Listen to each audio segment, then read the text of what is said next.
Hello everyone, good morning to all of you. Myself Anup Chaudhary. Today I will be start from introduction of hydrogen. ठीक है guys, आप सभी का इदु मंत्रा study point पर हार्दिक स्वागत है। तो चलिए आज हम लोग देखते हैं हाइड्रोजन के बारे में। ठीक है, तो position of element, first element in periodic table जो है वो हाइड्रोजन है। ठीक, तो कैसे है इसका खोज किसने किया, उस व्यक्ति का नाम क्या है। ठीक है, तो चलिए आज हम लोग देखते हैं। तो सबसे पहले हम लोग आज समझते हैं कि हाइड्रोजन का मतलब क्या होता है। ठीक है गाइस, तो देखते हैं।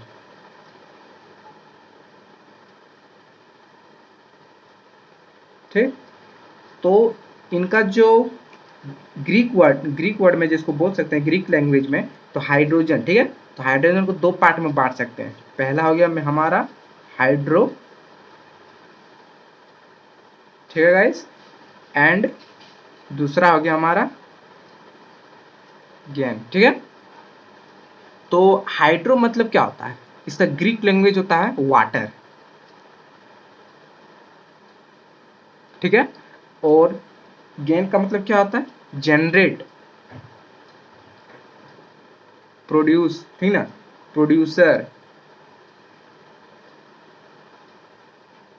तो हाइड्रो मतलब वाटर और जनरेट मतलब प्रोड्यूस करना, प्रोड्यूसर। वाटर को जो प्रोड्यूस करता है उसे हाइड्रोजन कहते हैं।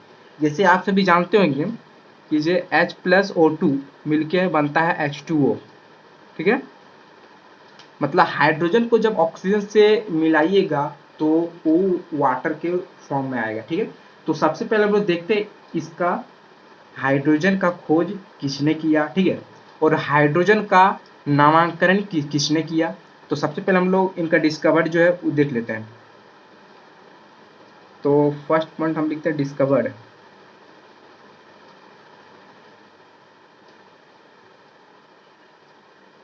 ठीक है, डिस्कवर्ड किया हेनरी कोविडिस। ठीक है,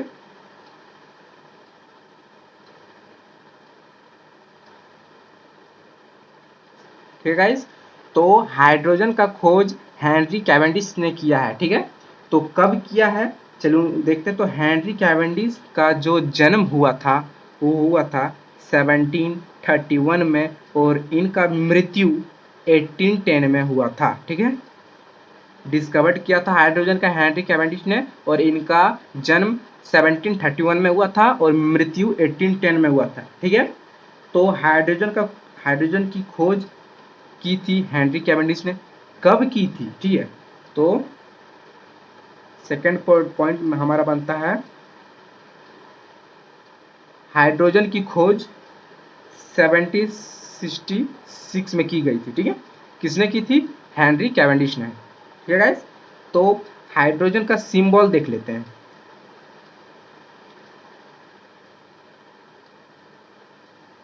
हाइड्रोजन का सिंबल हमारा हो गया H। ठीक है, और इनका एटॉमिक नंबर हो गया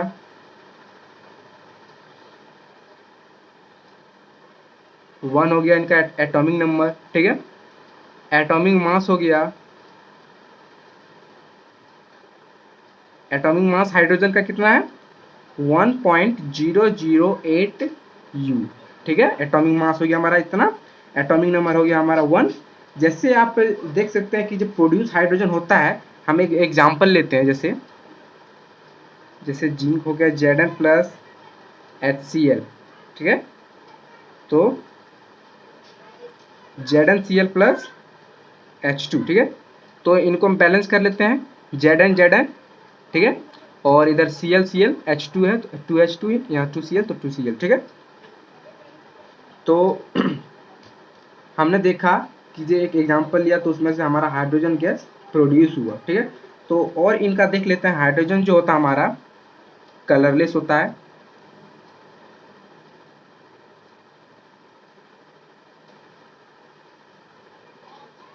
ठीक है गाइस, हाई फ्लेमेबल होता है। हाई,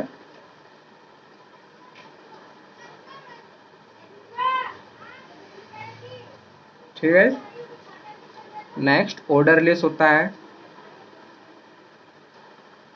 ठीक है। और मेन बात यह है कि हाइड्रोजन जो है उसका नेचर नॉन मेटल होता है, ठीक है।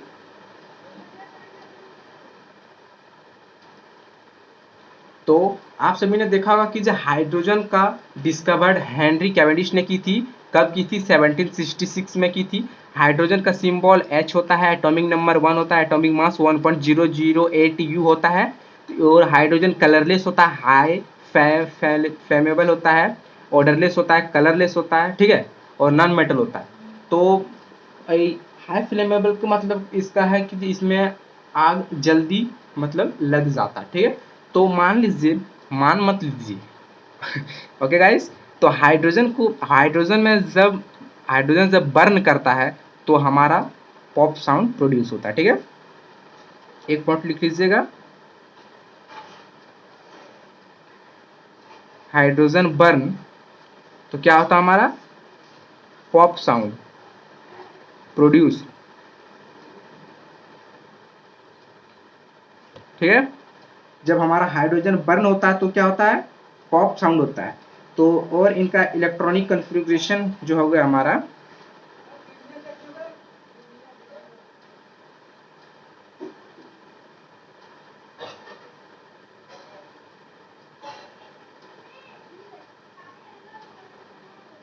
इलेक्ट्रॉनिक कॉन्फ़िगरेशन हो गया 1s1 हो गया, ठीक है गाइस।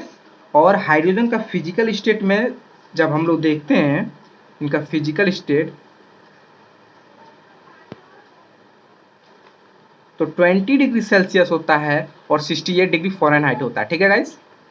तो हम लोगों ने इनका डिटेल निकाला तो देखा हाइड्रोजन का डिस्कवर्ड हेनरी कैवेंडिश ने की थी, कब की थी? 1766 में की थी। हाइड्रोजन का सिंबल H होता है, एटॉमिक नंबर 1 होता है, एटॉमिक मास 1.008 U होता है, ठीक है। कलरलेस होता है, हाई फ्लेमेबल होता है, ऑर्डरलेस होता है, नॉन मेटल होता है, और हाइड्रोजन जब बर्न करता है तो पॉप साउंड होता है, ठीक है। तो इतना हम लोग समझ गए। और इनका यूनिवर्स में हाइड्रोजन का यूनिवर्स की मात्रा 74% है, ठीक है। एक पॉइंट और लिखते हैं, हाइड्रोजन की मतलब यूनिवर्स में इनकी मात्रा कितना है? 74%, ठीक है। तो सन जो सन है, ठीक है, सन देखिए, सन तो आप लोग देखे ही होंगे, स्टार, स्टार मतलब तारा, सन मतलब सूर्य, ठीक है। तो सन जो है इनमें 73.46% हमारा हाइड्रोजन रहता है, ठीक है गाइस। और 24.85% हमारा हीलियम रहता है,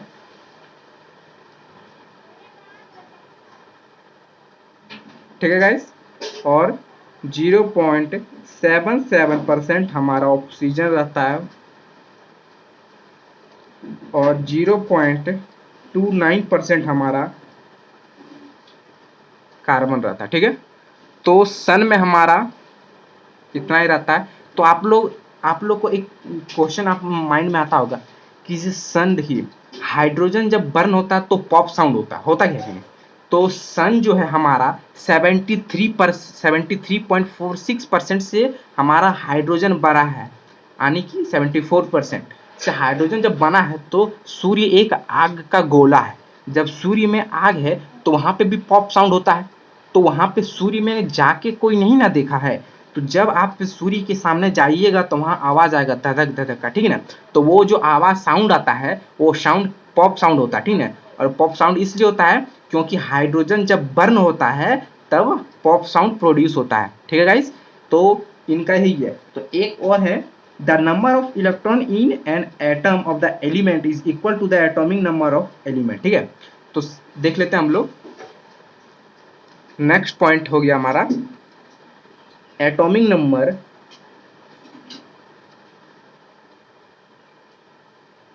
every element. Atomic number every element मतलब हर एक एलिमेंट का एटॉमिक नंबर जितना होता है उतना ही इलेक्ट्रॉन होता है, ठीक है गाइस।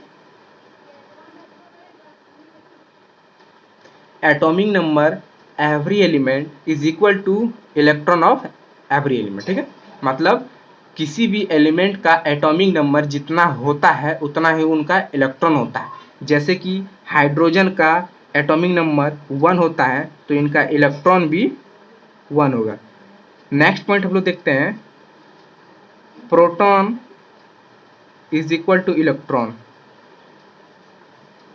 यानी कि कोई भी एलिमेंट में जितना प्रोटॉन होता है उतना इलेक्ट्रॉन होता है।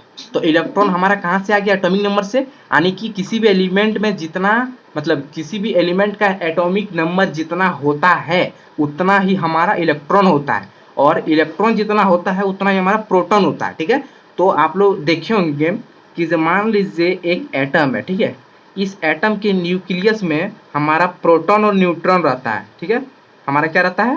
प्रोटॉन और न्यूट्रॉन रहता है। ठीक है, प्रोटॉन और न्यूट्रॉन रहता है, और यहाँ पे रहता है हमारा इलेक्ट्रॉन। ठीक है गाइस, तो आप लोग देखेंगे तो proton is equal two electron, इतना तो आप लोग समझ गए होंगे। तो मान लीजिए पोजीशन ऑफ हाइड्रोजन के बारे में बात करेंगे इन पीरियोडिक टेबल में, तो इनका जो आउटर मोस्ट सेल जो होता है हाइड्रोजन का, ये 1 इलेक्ट्रॉन होता है। ठीक है,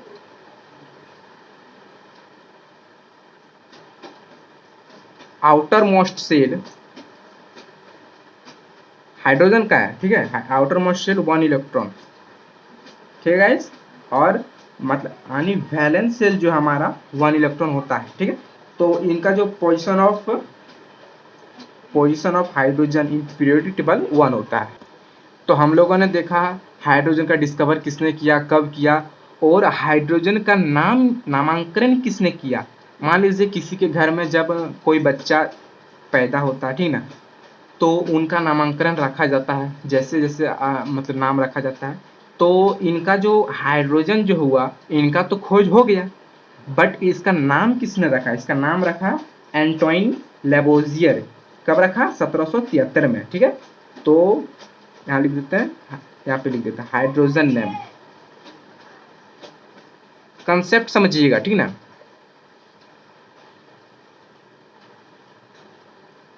हाइड्रोजन का नामांकन किसने किया?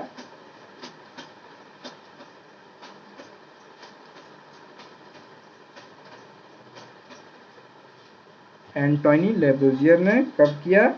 1783 में। ठीक है गाइस, तो हाइड्रोजन का जो नामांकन है वो एंटोनी लेबोजियर किया। कब किया? 1783 में। ठीक है, तो यहाँ तक आप लोगों ने देख लिया। क्या देखा? कि हाइड्रोजन का मतलब क्या होता है, हाइड्रोजन की खोज किसने की और कब की, हाइड्रोजन का symbol, atomic number, atomic mass, colourless, highly flammable. ठीक है, तो इनका ये जब बर्न होता था पॉप साउंड होता है, और इनका नामांकन किसने किया? एंटोनी लेबोजियर। तो चलिए हम लोग देखते हैं अब आइसोटॉप्स ऑफ हाइड्रोजन। तो आइसोटॉप्स ऑफ हाइड्रोजन जो है, हाइड्रोजन का 3 आइसोटॉप्स है। ठीक है, हाइड्रोजन का कितना आइसोटॉप्स है? 3 आइसोटॉप्स है। ठीक है, तो हम लोग देख लेते हैं। पहला हो गया हमारा 1H1, 1H1। ठीक है, दूसरा हो गया हमारा 1H2, तीसरा हो गया हमारा 1H3। ठीक है, 1H1 का जो हमारा नाम हो गया वो प्रोटियम हो गया। 1H2 का नाम हो गया हमारा ड्यूट्रियम, और 1H3 का नाम हो गया हमारा ट्राइटियम। ठीक है, तो हाइड्रोजन का 3 आइसोटॉप्स होता है। तो सबसे पहले आप लोग समझिए आइसोटॉप्स क्या होता है। तो आइसोटॉप्स आपका हो गया, isotopes are atoms of the same element having the same atomic number but different mass number. उनका एटॉमिक नंबर सेम होगा बट उनका जो मास नंबर है वो डिफरेंट होगा। ठीक है, तो हाइड्रोजन का हमारा 3 आइसोटॉप्स है। तो पहला हमारा 1H1, 1H2, 1H3। ठीक है, तो 1H1 का नाम हो गया हमारा प्रोटियम, 1H2 का नाम हो गया ड्यूट्रियम, 1H3 का नाम हो गया ट्राइटियम। ये क्वेश्चन आता है कंपटीशन लेवल के एग्जाम में, ये सब क्वेश्चन आता है। 1H2 आइसोटॉप्स ऑफ हाइड्रोजन का नाम क्या है, तो अत्यधिक लोग नहीं बता पाते हैं। ड्यूट्रियम। ठीक है, तो आइसोटॉप्स ऑफ हाइड्रोजन 3 होते हैं, इनको आप याद रख लीजिएगा। तो अब हाइड्रोजन का यहाँ पे इंट्रोडक्शन, मेन तो इनका खोज किसने किया, नामांकन किसने किया, कब किया। ठीक है गाइस, तो मेन आता है आपका। तो सबसे पहले आइसोटॉप्स ऑफ हाइड्रोजन जो इसका जो मेन पॉइंट, ठीक है, तो इनका 1H1 को प्रोटियम बोलते हैं, 1H2 को ड्यूट्रियम, 1H3 को ट्राइटियम बोलते हैं। तो 1H1 जो हो गया हमारा प्रोटियम, इनका प्रोटॉन, इलेक्ट्रॉन और न्यूट्रॉन कितना होता है? तो हम लोग जानते हैं कि जो proton is equal two electron होता है। सबसे पहले हम लोग प्रोटॉन, इलेक्ट्रॉन और न्यूट्रॉन देखते हैं। तो प्रोटियम का हमारा प्रोटॉन 1 हो गया, ठीक है, तो इलेक्ट्रॉन 1 हो गया, इज इक्वल टू है दोनों, ठीक है, और न्यूट्रॉन हो गया हमारा 0 प्रोटियम का, ठीक है, और ड्यूट्रियम का हमारा जो है प्रोटॉन हो गया 1 हो गया, इलेक्ट्रॉन भी 1 हो गया और न्यूट्रॉन भी 1 हो गया, ठीक है गाइस। ड्यूट्रियम का क्या हो गया? 1 हो गया, प्रोटॉन 1 हो गया, इलेक्ट्रॉन 1 हो गया, न्यूट्रॉन, ठीक है गाइस। और ट्राइटियम का प्रोटॉन भी 1 हो गया और इलेक्ट्रॉन भी 1 हो गया, बट जो न्यूट्रॉन है ट्राइटियम का वो 2 हो गया, ठीक है। तो इसको आप लोग याद रखिएगा। आइसोटॉप्स ऑफ हाइड्रोजन 3 होते हैं, 1H1, 1H2, 1H3, ठीक है गाइस। तो इनका प्रोटॉन, इलेक्ट्रॉन और न्यूट्रॉन कितना होता है यहाँ पे हमने बता दिया आप लोगों को। तो आप लोग इनसे नोट्स कर सकते हैं और इनको याद रखिएगा। तो चलिए आज का टॉपिक यहाँ पे हम समाप्त करते हैं हाइड्रोजन के विषय में। तो आप लोगों ने अच्छी तरह से समझ लिया होगा, ठीक है। Thank you guys. अगर जो आप सभी को अच्छा लगा हो तो चैनल को सब्सक्राइब कीजिएगा और लाइक कीजिएगा, ठीक है, और भाई को थोड़ा आगे बढ़ाइएगा ताकि थोड़ा मोटिवेट मिल सके। Thank you guys, thank you.